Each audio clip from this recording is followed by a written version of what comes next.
So I just finished doing 30 days of yoga and I wanted to share my experiences with you. I've been doing yoga since I was 15 and I find it a almost magical experience. And as if you've been following me, you know that I have an active workout weekly routine and I incorporate a bunch of different things, dance and cardio and boxing and weights, and I love all of them. But that means that I only get to do yoga maybe once a week, maybe twice if I'm feeling lucky. I was finding that as I'm getting older and as I'm going through certain patches of stress in my life, that my workouts were amping me up, whereas I needed something to ground me and stabilize me a little bit more. And that's how I decided, you know what, I feel so amazing when I do yoga.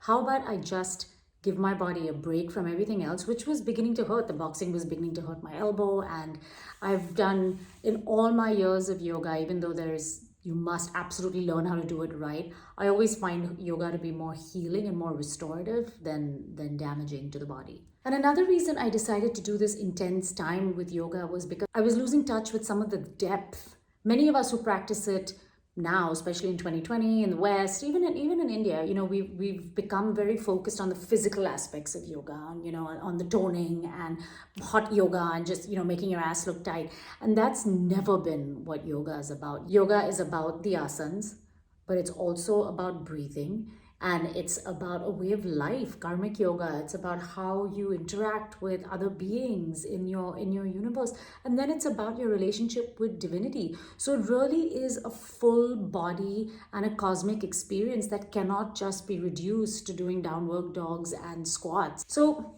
35 days in, I have found that yes, I have gotten better and deeper into the asanas. My once or twice a week was not letting me sort of sit with the pose that was giving me trouble, or sit with the pose that I wanted to get deeper in and really go forward with it. I feel like I've gotten stronger, I've gotten leaner, my body's more toned, my body's also calmer. I come away from these sessions feeling more grounded, feeling more stable, feeling more ready to take on the world, which was what I wanted. Because when I was boxing or when I was dancing, my energy levels would be all perked up and amped up.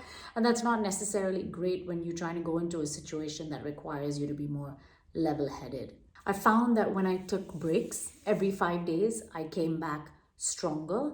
I also found that in the absence of a class or of watching it on YouTube and just going with my own flow, I was able to follow my body better, and I was able to listen, and I was able to communicate with my limbs about when I was able to really push and when I should pull back. And sometimes some days were just simply restorative, regenerative, quiet, slow poses, and those were possibly the most powerful days of this entire experience. So why am I sharing this with you? Well, because I'm an advocate of variety. This is the spice of life, and try everything, but I'm also a deep advocate of depth. So if you are a yoga practitioner, or if you have a yoga practice, I encourage you to sit with it and give it a little bit more time. That's beyond just making your body look fab and toned. It's really more about making your body, mind, spirit, soul, etc. fab and toned together. Cheers.